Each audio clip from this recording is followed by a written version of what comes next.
On now. Mickey and I were watching this video. It's by AEWAR, and he's got someone else with him on there. And we just wanted to pick this little bit of the video because, go and play it, Mickey. The one thing we get in the comments is about what people call the vanilla skies, the white skies. And you understand film and photography a lot better than me, and you have solved this mystery. So I'm going to hand it over to you, man. Walk me through it. And even I myself am by no means a professional or have as big of an understanding of it as I possibly could compared to a professional photographer. So the way that this film works is the sensitizing dyes were designed to pull the color red on the spectrum is shadow. The exact opposite color of red on the color spectrum is purple. Blue is right next door. Photography is painting with light. Human skin color, doesn't matter what race you are, shows up as red on the color spectrum. So this early film was designed to pull reds as shadows. That way, the shadows show up on film, and the blue shows up as white. Therefore, the skies show up as white. That's photography 101. Ever since Vanilla Sky came around, there has been zero attempt from any of these Tartar advocates to take the time to educate themselves on that matter and to then do what you're supposed to do, which is go and debunk that. Debunk this science behind the sensitizing dyes. Now, as celluloid film evolves, you get to the point where panchromatic film comes out. Panchromatic film is also black and white, but you see the development of the sensitizing dyes get to the point where they can now register blue and pull details. So when you search panchromatic film photography online, you can see images of clouds in the sky, as well as all the shadows, which is the red spectrum, the color spectrum, showing up as shadows. Basic photography. So I hadn't actually looked into this orthochromatic photography before me and you started talking. So you put me onto this. And just to back up what you're saying, it says here that photography has indeed advanced since the good old times. And what the good old times means here is that when photographs were sensitive primarily to the blue region of the spectrum, and you go down, and it's exactly like you're saying, until the 1870s, the good old days, it was generally accepted that blues would appear lighter than greens and reds. And orthochromatic photography refers to a photographic emulsion that is sensitive to only blue and green light and thus can be processed with a red safe light. And as this type of film was not sensitive to red light, it increased the blue sensitivity that causes blue objects to appear lighter or whiter. And that goes back to what you're saying, because blue and red are opposite ends of the spectrum. So I think, for me, that's enough of an explanation. That makes sense. The sky... Yeah, we're stopping it there because what they're saying is that, well, later on in this video, he uses his computer and he takes certain effects off, puts other ones in, and it gives that Manila effect on his pictures. 1 second, Mickey, do you think you could just find that picture? Just by moving it along. Here, so, yeah, press it. Right, so that's the picture. Whee. Live you should be able to videos. test it. I've got up 4 photographs in GIMP. Now in GIMP, you can desaturate and do a mono mixer. So you turn the image to black and white, and these are my photographs.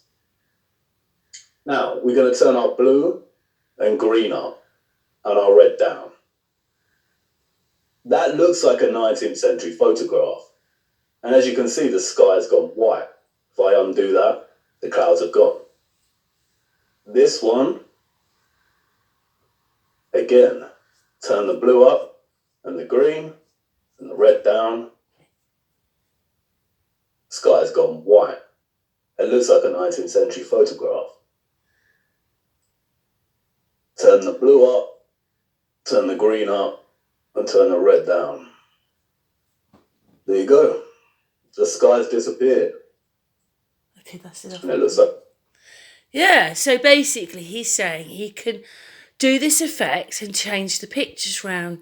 But what does that mean then? Does that mean that those pictures were actually in colour and then people have pretended that they're not and pretended they've made them technicolour or put colour in, and all along they were colour pictures and colour films, and someone's done this effect on them to make it look Manila sky, because that's the only thing I can think.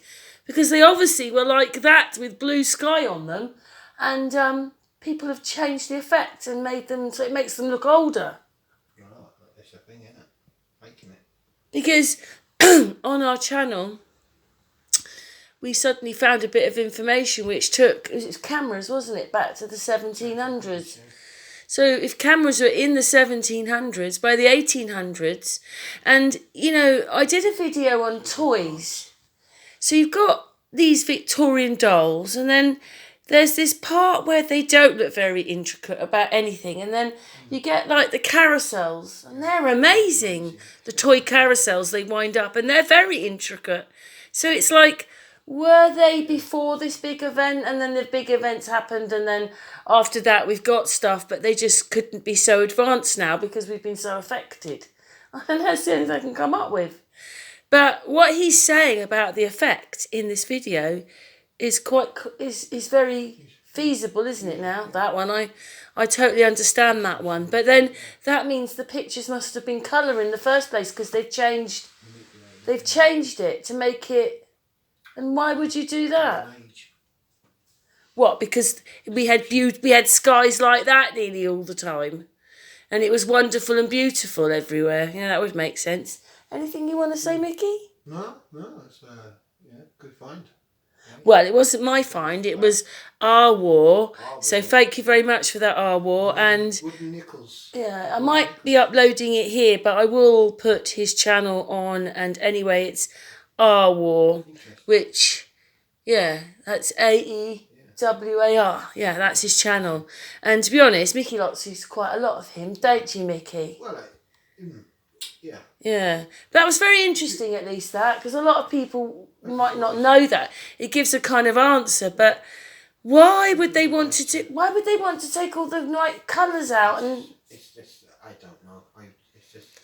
it would make sense, because, you know, once you affect a picture and put these effects in, it makes it look more cartoon-like, which is what these films look like. There's even, as you go on, there'll be where he explains where it's like layered and the people are not even there. Yeah, later on he's explaining that as much as he understands that this is what could have happened to the footage to make it look like this, he's explaining that some of the pictures, they're fake and so forth. Yeah.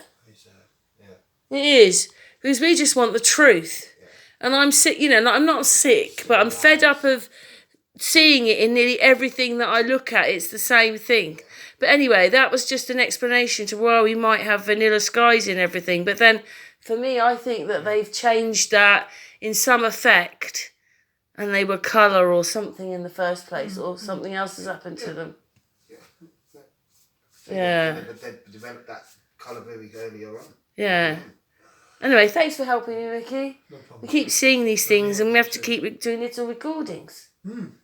We'll find more. Yeah. Anyway, thanks for watching. And thank you, AEWAR. Thank you, Nicolls. Oh, yeah, that's the other person. Yeah. Yeah. Thank you, both of you.